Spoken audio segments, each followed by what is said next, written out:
Welcome to a special episode of Beyond Barriers podcast titled Forgotten Afghanistan. In this episode, we interviewed the founder of the Afghan Liberty Project, Ryan Mauro. He tirelessly works to rescue those who were left behind in Afghanistan. When Afghanistan fell to the Taliban in August of 2021, there was an estimated 81,000 special immigrant visa or SIV applicants left behind. This figure does not consider American allies left in Afghanistan who qualify to be SIV holders, but due to bureaucratic or other similar barriers, are unable to apply and or gain approval for SIVs. August 26, 2021, 13 U.S. servicemen and women were killed in an attack outside the Hamid Karzai International Airport in Kabul, Afghanistan. Beyond Barriers dedicates this episode to those 13 fallen U.S. soldiers. We would also like to dedicate this episode to all of our men and women serving in our military, at home and abroad, and all of those who have fallen to protect our freedoms. May we never take for granted our freedoms and the servicemen and women who serve to protect those freedoms. Thank you for joining us, Ryan. Thanks so much for having me. Thank you. Now, for our listeners that don't know, what is the Afghan Liberty Project? Well, I have a background in counter-extremism and national security, and that's been my career for the past, I'd say, almost 20 years. But I took a little bit of a different turn recently, and I created the Afghan Liberty Project in order to help people that are in Afghanistan who are U.S. allies and were abandoned, or other people who are abandoned and deserve our support, like the persecuted Christians, women's rights activists. But we have a special focus, particularly on those who risk their lives serving side by side with American forces, only to be abandoned and basically handed over to the Taliban and ISIS. So, Ryan, with the work that you're doing, and first of all, I want to say how incredibly important it is and what an honorable trajectory to work with these folks that are stuck over there. What has been one of the most challenging situations in the work that you're doing in helping to get people out of there? What has been one of the biggest obstacles or hurdles? The biggest obstacle by far is fundraising, especially because of the crisis in Ukraine. Those that are inclined to give to those types of humanitarian causes, understandably, have their focus on Ukraine. So Afghanistan's been basically completely forgotten. Everyone I talk to who's involved in the cause says the same thing. And Afghanistan's a little bit different than the Ukraine. I don't really know how you can't draw an equivalency because they're quite different. But Afghanistan in one particular way is different because the people can't escape. In Ukraine, you have a refugee crisis, but people are leaving Ukraine or going to parts of Ukraine that have not fallen to the Russians, and they're getting international aid. Whereas those who are being hunted by the Taliban and ISIS-K and soon Al-Qaeda in Afghanistan really have nowhere to go. They have to stay with relatives or friends and hope that they don't get tracked down. And many of them are getting tracked down. And so the big problem of fundraising comes in because you have to pay for evacuations. You have to pay for food to be delivered because someone's scared to go outside, pay for rent and things like that. And the most painful part is when we run out of funding and having to tell that to an Afghan who's dependent upon it. They're so appreciative for every little bit you give, but that doesn't make it any easier when you have to actually say to them, I'm sorry, but I can't provide the food for your kids for this month or maybe ever again. And that's easily the worst part of all this. You brought up a really good point, as a lot of people, I think, have it in their minds that we give funds, you guys get the people out, and it ends there. But as you know, it doesn't end there, because once you have been able to, if you've been able to, get these individuals either back stateside where they're supposed to be, or they're refugees and you're able to get them to a safe space, they're not employed. They aren't able to provide still for their family. Can you walk our listeners a little bit through like what that looks like? And you mentioned it there, like as far as continuing support. Can you explain to them this? It doesn't end once the initial process has started. Right. That's a good point. So on the one hand, you have people that are in Afghanistan and desperately need to get out, and they're being hunted. But they also have family members and friends there. The territory is familiar to them, and familiarity is very important if you're trying to survive.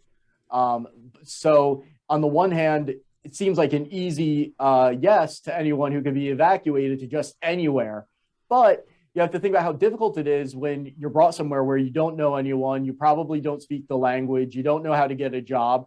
And so for some Afghans that have evacuation opportunities, the lack of support after being taken out of the country leads them to stay in Afghanistan because at least they know where to hide. At least they have a friend to talk to. There's something. But if you're going to just drop someone off in some country and say, all right, well, now make it on your own, for many of them, they'd rather take their chances with having the Taliban or ISIS-K hunting them because, hey, they haven't succeeded in finding me yet. So that's kind of the attitude. So you have to, when you do these evacuations, you have to think about, well, what's the next step? And so you have to either provide additional support so someone can resettle and hope that they get a job and can support themselves as quickly as possible, or you have to connect them with other humanitarian aid organizations that are set up for resettlement type operations. So as far as like, and I think this is good for the listeners to know as well, like you were mentioning how refugees are leaving the Ukraine. As far as Afghanistan goes, are the Taliban and the government there specifically, are they shutting down the borders? Or is there not the ability to cross for a lot of these people to get out to another country? Is that part of the process or what's going on with that? Do you know? Yeah, there still are opportunities to leave illegally. That's really what the Taliban is trying to crack down on is the illegal crossings. They will interfere with people trying to get passports. You show up to an office. If you're a wanted person, it's possible that you're going to get arrested. It's also possible you won't. Really, any time you interact with a government body, it poses a risk. So I would say it's not that they're shutting borders altogether. They're focusing on the illegal crossings mainly. But then those that are trying to leave legally, there's all sorts of different ways that you can be caught in the process by the Taliban or just caught up in an ISIS bombing if you're in a certain area where they're setting off lots of bombs. And I've got to tell you, ISIS is really growing quickly. It's kind of the big underreported story here, where when you talk to people, they say, yeah, I understand Afghanistan is hell, but because it's hell, I don't want to be involved in it anymore. I've got news for you. The U.S. is going to be back in there because ISIS is growing so quickly. And that's because you have all this expertise available. And if you have to feed your kids, you're going to make some really awful decisions in order to feed your kids. And so you have all this expertise and weapons there. And as ISIS grows in Afghanistan, from the point of view of their constituency, they're fulfilling end times prophecy because they'll cite this prophecy saying that an army with black flags is going to rise from the area of Khorasan, which is partially Iran, but mostly Afghanistan. So ISIS can speak with some credibility when they talk to people with that type of mindset and say, look, you know that prophecy that you've heard about your whole life? We have the black flags. We're rising in Khorasan in Afghanistan. And so you could see lightning quick recruitment on the part of ISIS as soon as it becomes apparent that they're seizing territory. They haven't actually seized territory yet in Afghanistan, but when they do, we're going to go right back to where we were before, where you had this whole wave of radicalization in the United States because ISIS declared a caliphate. It might even be worse this time because actually another part of the prophecies is that they'll start losing, that they'll actually rise up in the Middle East and then start losing, and then they have a comeback. So they can even point to their losses as the fulfillment of prophecy and saying, look, just like the prophecy said, we're coming back and we're coming from Afghanistan. Wow. And you mentioned Al-Qaeda as well. So is that your intelligence sources is that popping back up on the radar too now that they're reorganizing there and coming back? Sure. And when you say Al-Qaeda, there's Al-Qaeda linked groups as well, because Al-Qaeda means the base. And so they're kind of a collection of all these different groups. So basically every single Pakistan-backed jihadist group is going to be looking to activate and grow in Afghanistan. It's going to be somewhat of a contest, I think, between a bunch of them. But Al-Qaeda specifically, yes, it's a consensus that Al-Qaeda is there. They're growing. And what often seems to be forgotten is that Al-Qaeda swears allegiance to the Taliban. Al-Qaeda is basically a subset of the Taliban. We talk about them as if they're two entities, and so maybe you can turn one against the other. No, they actually are, from their point of view, one single entity. And so you're not going to be able to break them apart. You can't trust the Taliban to hold to any deal that involves cracking down on Al-Qaeda. And the most you might be able to get is the Taliban to agree to try to contain Al-Qaeda to some degree. And they would do that just out of sheer pragmatism, because they want to stay in power and they want to get grounded into Afghanistan a little bit more so that they can withstand whatever type of retaliation the world reaps upon them once Al-Qaeda is unleashed. So there might be some level of restraint on the part of Al-Qaeda right now because things are going their way, and they don't want to act too aggressively and risk losing their gains. But that's not such a good scenario for us, because that means eventually they're going to say, okay, we're strong enough now. Let's go back to the way things were before. And you're going to have Al-Qaeda mixed in with ISIS, mixed in with countless other groups. There's over 20 terrorist groups that operate in Afghanistan. What about like the women's rights issues? I know the Taliban was making all these promises that women could go to school and things like that. And at first, supposedly that was happening. But you're more knowledgeable on this subject for sure. So what is the status of that? I mean, are the women's rights being slowly whittled away like a lot of people predicted, or is that what's going on with that? Yes, definitely. They've already been rolled back. The Taliban is in some areas following this doctrine of gradualism that the Muslim Brotherhood follows, where they just move incrementally as opposed to the ISIS style, just immediate, full-on theocratic Sharia law, because they don't want to face an uprising. The Taliban still faces some resistance from the National Resistance Front and various other resistance groups that have risen up to fight the Taliban. Similar to how after 9/11, we allied with these different groups that were fighting the Taliban, those same types of groups are still around. And so they're continuing the fight. And so the Taliban has a major concern where they have to follow a doctrine of gradualism, which means gradually getting the local population accustomed to your theocratic Sharia law, because if they push too much, there's going to be a backlash. So in some areas, the rolling back of women's rights is more severe than in others, depending on the temperature of the local population. And what I would add to that is, yes, they're rolling back women's rights. And it's tempting to say, well, isn't that the natural disposition of Afghanistan? Isn't it, they've always been backwards, is what I hear. So why do I care? This is just how things are. And it really isn't that way. I mean, you've had 20 years of the Taliban out of power. You've had a lot of modernization that have gone on. A lot of education that's happened. And so this isn't like a situation where women's rights are abused and people grow up expecting it. They're accustomed to it a little bit because that's all they know. That's not what it's like. This is just like, really like in America, where you have women enjoying freedom, except now you have it just suddenly taken away. Suddenly you can't go to school. Suddenly you're being harassed in the streets. Suddenly you might be taken as a child bride, or if you're a single adult woman, taken and forced into a marriage. All of these horrors are suddenly now, that are foreign to this younger generation, are suddenly now brought upon them. And that makes it just so much more painful. Absolutely. Now, I was looking on the website, and it also mentioned, I just wanted to mention this real quick too, because the Afghan Liberty Project is actually under the Doubting Thomas Research Foundation. Is that correct? Yeah. Yep, that's correct.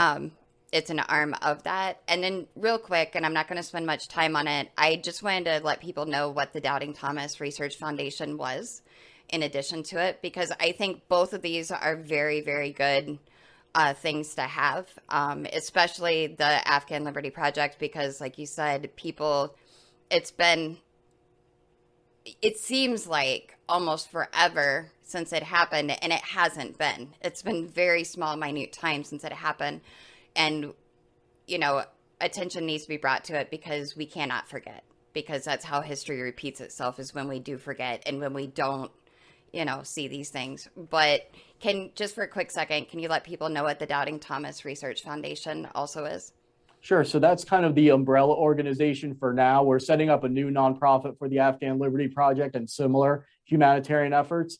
But for now, it's a wing of the Doubting Thomas Research Foundation, which is completely different in terms of its focus. It focuses on researching biblical history and the degree to which you can reconcile it with history, archaeology, and science, and those type of modern understandings. So we've done a lot of work in the Middle East doing archaeological type research related to the story of Moses and the Exodus, and where it kind of does dovetail a bit with the topics of extremism and humanitarian crisis is that it's very good for interfaith unity because there is so much that's shared between Judaism and Christianity and Islam that when you're doing things like gathering evidence that the story of Moses and the Exodus is historically accurate, it does kind of bring together the three faiths in a way that it didn't before, even in places like Saudi Arabia, which is our primary focus. Awesome. Thank you. I appreciate that. I will have links for the Afghan Liberty Project and everything in our bio after the podcast. And I will also include in there the donate link for the Afghan Liberty Project so people would be able to find you and, learn more about your efforts and everything. Thank you. You're very welcome. And thank you for everything that you and your organization are doing to try and tackle this problem. And it's, as you know, it's not going to be tackled overnight, but anything that we can do to try and help, humanity is really big. Now, for you personally, how has this journey affected your personal life as far as trying to do this great thing of getting people out? Have you had backlash from general public, I guess you could say, as far as, trying to keep bringing attention to this? What kind of backlash have you received? And personally, how has that helped motivate you to keep doing what you're doing? I would say the two forms of backlash that I get is first this type of nativism that says, well, you shouldn't help any foreigners. You should only help Americans, America first, to a totally extreme degree, not the typical, when people typically say America first, they don't mean it to this extreme. But many people do take it to this extreme where they say you just shouldn't help a foreigner at all. And I just disagree. There are certainly people helping the United States, certainly. But they're not being hunted by the Taliban and ISIS and living on the street and hiding in cemeteries and wells. And if you have an opportunity to help people that are hiding from the Taliban and ISIS, I think you have a moral obligation to do so. You also have a moral obligation to help out your neighbor in the United States or Canada or wherever, and just do the most you can. I just don't think that we should have a singular focus and just try to figure out where God has placed you, where you've been placed to best help other people.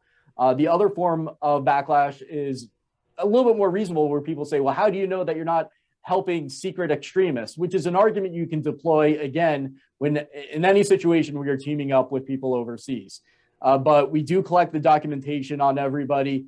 There is an extensive vetting process that we put them through. And just for their types of communications with us, they could be killed. So it doesn't make a lot of sense for them to be a secret jihadist and then do something like say, oh, I converted to Christianity and here's a picture of a cross and here's the pictures of the churches I went to, because that's just going to end up getting them killed. So there is a strong vetting process that is stronger than what the U.S. government does, in my opinion, from everything I can tell. So we're not as concerned about that. How has it affected me personally? On the one hand, it's certainly definitely made me more empathetic. It's affected me emotionally. It's very hard to sleep at night, partially because of the time difference. So I'm getting phone calls and texts all night. But also it's very difficult to stop those thoughts of these people that you get to know. And knowing that, okay, I might want to have a big dinner tonight, but they have nothing. And so every single time you spend $1 or even spend a second of your time, it's always in my mind thinking, well, is this really the best way to be spending my time or my money? But I also recommend to anybody who suffers from any type of anxiety or depression or anything like that, getting involved in humanitarian work is probably better than any medication out there on the market. And I wasn't going through anything particularly severe or where I need sympathy or anything, but I was going through some difficult times when this started. And I've got to tell you, all those difficult times, I forgot about it. Once I got involved in just a total change in my mindset. And so it's very, it alleviates a lot of whatever pain you're going through. Whatever you're going through, your life is going to be better if you spend some of your time helping other people. That's a great outlook, Ryan, and I think I echo your statements. I think it's very helpful for people to be doing good things for others, and because it makes you feel good, knowing that you're helping someone else and you're doing a good thing, and that's humanity could really learn from that. I wanted to ask you, and I have a quick story to share with you as well about another persecuted community there in Afghanistan, the Hazara people. They've really, and I want to ask a bit about that, but I want to preface this with a story from in 2019. I was in Turkey and I spoke at a de-radicalization conference over there, and I met a member of the Hazara community. He had said he was in the process of going to school to be an attorney, and I said, well, what made you want to be an attorney? How did this come about? And he says, well, I was in the armed forces in Afghanistan, and I was slapped by a commanding officer. And he says, and that's what pushed me to want to become an attorney for my people. And I said, well, explain this to me. Why did you get slapped? What's going on? And he says the commanding officer slapped him because he was a Hazara, and that the Hazaras were disrespected, they were looked down upon. And he said that there's a statement basically that's said there that about the different factions in Afghanistan that we'll fight these people, we'll get these people out, but the Hazara, they'll go into the ground. It was I'm not quoting him exactly, but it was something of that nature, that basically the Hazaras, we can't have peace with them, we can't separate from them, they need to go in the ground. And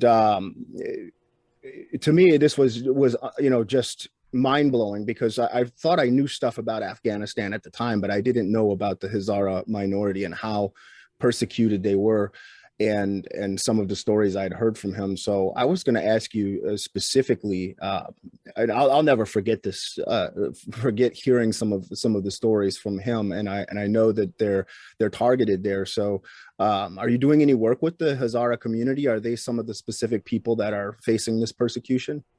Oh, for sure. There's a lot of Hazaras who served with U.S. forces. There's a lot of them that have converted to Christianity, and the punishment for that is death. But in the eyes of ISIS and Al Qaeda, and actually the Taliban, Hazara just being Shiite, it's a majority Shiite population, is enough to warrant their death. If you add on top of that, they converted to Christianity or served the previous Afghan government or served U.S. forces in any type of way, or Western businesses, anything like that, then that doubly makes them qualified to be executed in the streets. So they have to worry a lot about a genocide. And the only reason it's not happening now is because the Taliban is still finding their footing. ISIS is trying to blow up as many Hazara as they can. There's a special focus on that. And part of that, I think, just based on what ISIS does in other countries, I think the strategy there is they're trying to foment a backlash among the Hazara that brings in Iran. Because it seems like what ISIS always tries to do is they find that sectarian fissure within a certain country, and they try to pit the populations against each other, because in that environment, the extremist forces end up taking command. They're the ones that are most ready and willing to use violence. So they're hoping that the Iranian government comes in order to protect the Hazara Shiites, even though the Hazara Shiites are much more liberal. They're not like the Iranian regime. The other incentive for the Iranian regime to get involved on behalf of the Hazara is to suppress the Hazara, because they don't want there being a liberal Shiite alternative to the Iranian government. So on the one hand, the Iranian government is likely to intervene in Afghanistan to protect the Hazara because they're majority Shiite, but also to oppress them at the same time. They want to be the ones to oppress them, not ISIS. That sounds like a lose-lose situation. And just for some background on Hazara, and correct me if I'm wrong on this, but weren't they the ones? Were they the same people that put up the Bamyan, the statues that were blown up by the Taliban years ago, the big Buddha statues, or was that another group of people there? I honestly don't know. I just assumed it was Buddhist and left it at that. Okay. I thought I was going to learn something here on that one. I'm going to have to. Oh no, you're not going to learn anything from me. Trust me. Now we got to look that one up afterwards. But thank you. I just remember that. I think I was a child when that happened, when they blew up those big monuments, and that was really horrifying. And it's just an ongoing crisis there in Afghanistan. Acacia, go ahead. I was just gonna ask, like, what if somebody wants to get involved but they can't financially? Are there other ways that they can get involved and help? Sure. Well, just to put a price on it so people understand, $20 could save a life, especially when the next harsh winter comes around. Like, they were expecting over 1 million kids to die in Afghanistan's deadly winter during the last time around. We don't know how many actually did die. There was international aid that came in, but there's no accounting. I've seen pictures of dead kids over there, but there's no way to quantify how many actually did pass away. And so just getting winter clothing can be enough to save a life in Afghanistan. So don't look at a $20 or a $10 donation and think, oh, it's not going to make a difference. Like, no, that's probably going to save a life. It really is. But if people can't donate even that amount, let's put it this way. I'm not in Afghanistan and look at everything that we're doing. It's all just done through our phone. It's just through determination. We're not even specialists on Afghanistan. It's just seeing what people need and how to get it to them. And we always need more hands for that, more hands to handle the lines of communication and help with fundraising, help with social media promotion. Anything that gets our cause out in front of people so that they see it is a huge help, because maybe someone didn't donate $20, but now they got a promotional ad in front of people that then donate $20 or $40. It's really a numbers game. The more people that see and hear about this cause and they know about the Afghan Liberty Project and the low price point with which they can save a life, the more people that are going to donate. So the solution to that isn't always just having each person donate. It's having each person spread awareness of the project to other people that they know. Exactly. Yeah, and you hit on a really good part there as far as, getting the word out. And you may not be able to, but, you can get the word out and somebody else can. And you never know who's watching, who's looking, and who will see that can help. So that's very good. Good point. Yeah, it's a big help, because think about it, big companies pay a lot of money for social media promotion, right? And it's the same way in the nonprofit world, especially if you have something that's a really specific ask like this. So don't underestimate the power of a tweet or a Facebook post. And speaking of a tweet and a Facebook post, I'm just going to cover this really quick. Now, I saw you posted something by the IRAP. Biden administration moves to get out of its court-ordered obligations, promptly access Afghan and Iraqi SIV applications. Oh, that story. Yeah. Do you want to touch on that at all? I'm not a lawyer, so I can't kind of give both sides to that. But basically, there is resistance in court to giving these special immigrant visas to people who deserve them in both Iraq and Afghanistan. Iraq's been dealing with a similar problem as Afghanistan for a long time, where people who served with U.S. forces and deserve an SIV, a special immigrant visa, have to fight so long to get them, and sometimes will even run up against resistance, and then they have to go to court. Whereas it should be much easier for people who you trust to come to America if they put their lives on the line for American interests. If it was a question of vetting, I would totally understand it. But it's not really a question of vetting where they say, oh, we need time to go through your social media, find out what type of preachers you listen to, or anything like that. There's no broad ideological vetting that's going on at all. So we know it's not that. It's just bureaucracy, really. That's what it comes down to. Bureaucracy is the reason that Afghans and Iraqis who serve U.S. forces and want to come pursue the American dream are unable to. See, and that to me is horrendous, because in both of those cases, or any of those cases where the United States is engaged in these wars, those people, their lives are literally at risk, beyond at risk. I mean, their lives are on the line because they put their lives on the line for the U.S.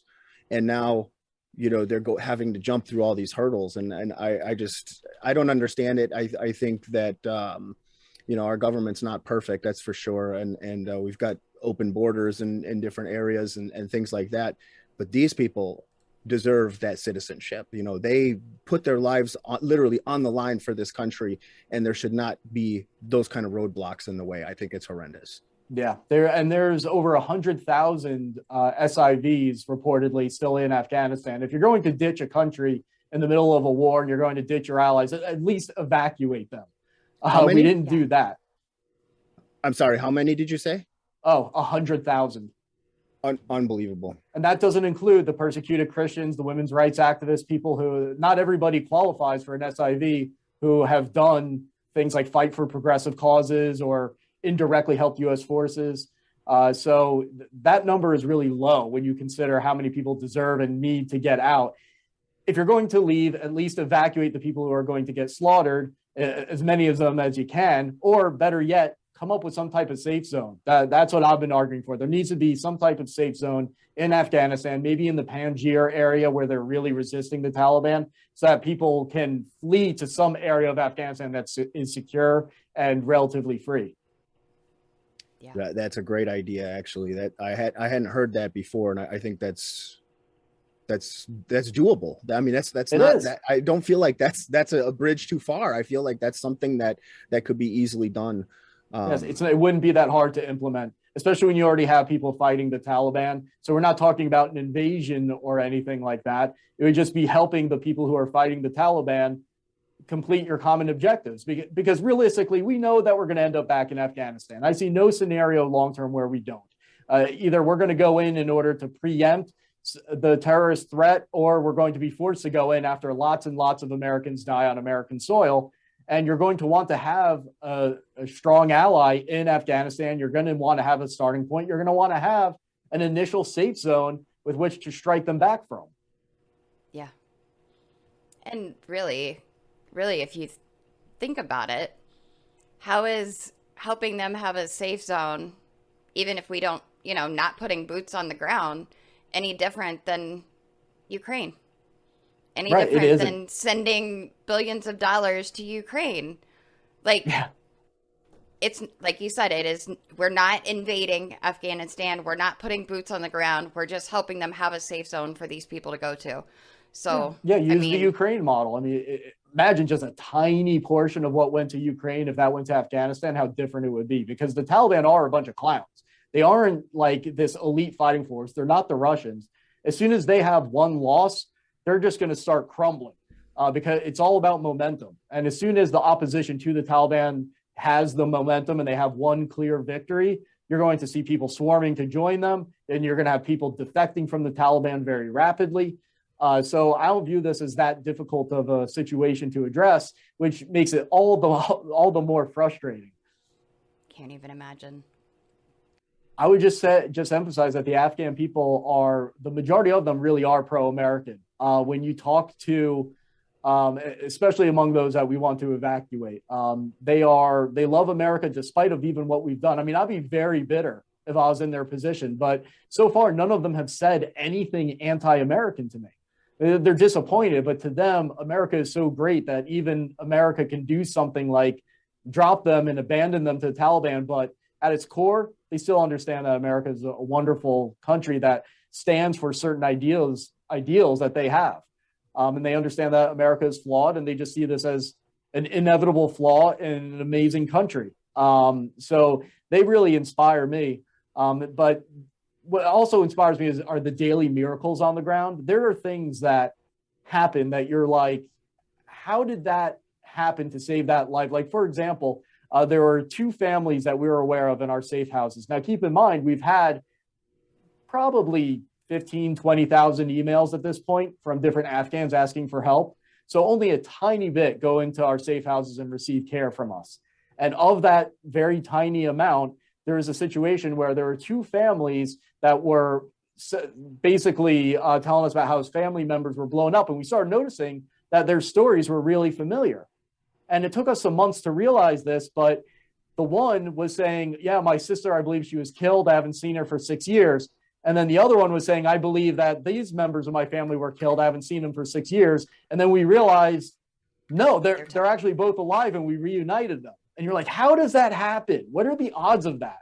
And there's just stories like that constantly. And I think anyone who gets involved in these types of humanitarian causes are going to have crazy stories like that, where you say, the odds of that are just so stunning that you have to call it a miracle. It defies chance. Right. That's awesome. Yeah. So the things like that, I think, that's the kind of stories that I think like the news media should be focusing on, and focus on things like that, because it gives people hope. It gives people, it's inspiring, and I think it encourages people to get involved, and that's really, that's what this episode is all about. It's Memorial Day. We want to encourage people to get out there and get active and involved in something. And this is a wonderful cause. It's something where anyone can help. Like Ryan said, $20 can save a life. I mean, that's incredible. And if you don't have that, you can promote the cause on the internet, through Facebook, Twitter, etc. What your social media. There's so much. Anybody can do something, and you really should. Thank you. The other element, since it's Memorial Day, that I would mention is that most of the people that we're helping are friends, to the point of almost being family, with veterans, people who served in Afghanistan. So there'll be people who served in Afghanistan asking us to help out someone that they served with, that they consider to be like a brother in arms. And we're certainly happy to do it. So this is a way of helping the vets. And the other one thing that I really didn't expect, that really did bother me when this started, I just failed to appreciate the severity of the PTSD that a lot of veterans have suffered from serving in Afghanistan, but then seeing what they fought for go away, or feeling like what they fought for went away. Hearing about their Afghan friends that are being killed, are living homeless on the streets. And so hearing those stories is really painful. That's one of those things that at least I know I didn't quite anticipate the power of. Absolutely. Now, what about Ryan? What about like the American soldiers that died during the kind of botched pullout there? Do you have any thoughts on that, or are you in touch with any of the families or anything that?